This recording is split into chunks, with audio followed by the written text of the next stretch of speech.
Bonsoir Samira Rosseman. Bonsoir. C'est pour vous. C'est sérieux, c'est triste, mais on rigole quand même. Depuis ce clip de novembre 2015, est-ce que vous avez l'impression que le regard sur les musulmans a changé en France? Depuis ce clip, je ne sais pas. J'ai l'impression qu'en tout cas, ce clip a permis de rassembler un petit peu les gens. Au lendemain des attentats, j'ai reçu énormément de messages de la part de gens qui me disaient « mais merci parce que ça nous a fait du bien. Vous nous avez rassemblés à un moment où on avait cherché à nous diviser et pour ce que vous avez fait, madame, merci. » Et en plus, cette vidéo, je l'avais pas faite pour les attentats de Charlie Hebdo, je l'avais faite pour les attentats qu'il y a eu avant à Ottawa, parce qu'au moment de Charlie Hebdo, j'aurais été incapable de le faire. C'était trop frais quand ça arrive en bas de chez nous.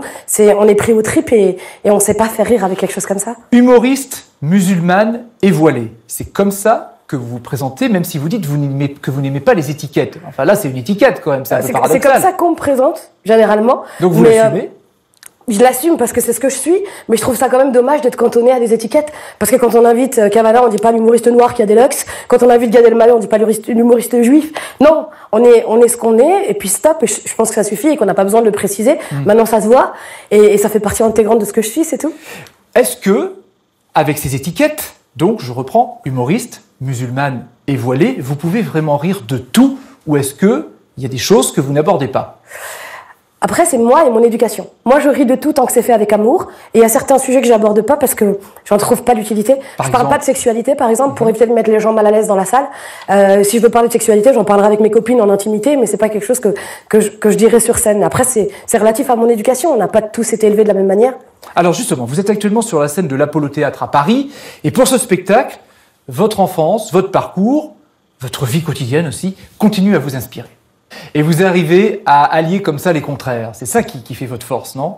Peut-être, mais je vous dis, tant que c'est fait avec amour, je pense que ça peut pas blesser les gens. Et c'est ce qui fait toute la différence. De quoi? D'avec qui? De quoi? D'avec qui? Je vous disais que le fait vous me dites que c'est ce qui fait la différence, mais d'avec quoi ou d'avec qui? D'avec peut-être d'autres humoristes qui blessent certaines personnes. Après, moi, je vous parle de mon expérience. Moi, je sais que j'essaie toujours de pas froisser et de faire en sorte qu'on rit tous ensemble et pas qu'on rit de quelqu'un. Alors, pour mieux vous connaître, il y a aussi ce livre qui sort, Femmes de couleur, un livre reconnu d'utilité publique, c'est le sous-titre, et vous racontez des choses que vous ne racontez pas sur scène, des scènes épiques en famille notamment. Ouais. Alors par exemple, moi je pense à celle au stratagème que vous avez eu pour que vos sœurs trouvent un mari, par exemple. Ouais, c'est maman qui avait inventé que moi je m'étais trouvé un chéri et que j'allais bientôt me marier. Elle avait inventé ça à mes grandes sœurs pour qu'elles se dépêchent de trouver quelqu'un. Pour qu'elles soient jalouses, quoi. Voilà, pour les rendre un petit peu jalouses parce qu'elles commençaient à prendre de l'âge. Chez nous, prendre de l'âge, c'est approcher la trentaine. Vous voyez, situer un petit peu l'ancienne génération. Et donc, du coup, maman m'avait demandé d'inventer cette histoire. Sauf que, me voyant répéter toujours les mêmes détails, elle s'est rendue compte qu'il y avait peut-être une histoire qui se cachait derrière tout ça. Parce que, comment ça se fait que tu te rappelles du prénom, tu te rappelles du travail, tu te rappelles de ce qu'il fait et en fait, elle a compris qu'il y avait anguille sous roche et que j'avais quelqu'un dans ma vie. Votre famille, originaire de Tunisie, vous avez vécu votre enfance à Clichy-sous-Bois. Ce que vous exprimez aussi, ce que vous expliquez, c'est qu'il vous a fallu gagner votre indépendance. Ouais. Parce que c'est pas évident dans une famille traditionnaliste et conservatrice comme la nôtre de pouvoir faire ses propres choix et faire son propre chemin.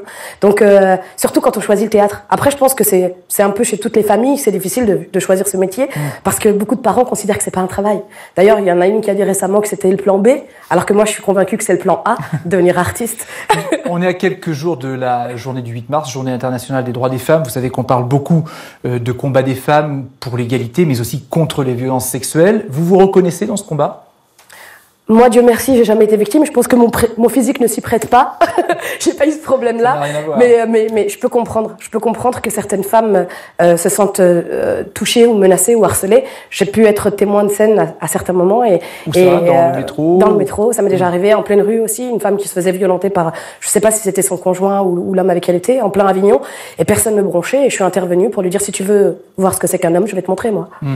Et ça s'est arrêté là? Ouais, il a fini par la laisser tranquille. Mais oui, c'est un combat au quotidien, je pense, d'être femme dans la société dans laquelle on vit. Et tant que les salaires ne seront pas égaux entre nous, peut-être qu'on pourra continuer de se plaindre. Merci Samira Rosseman d'être venue sur ce plateau ce soir avec votre sourire et votre franc-parler.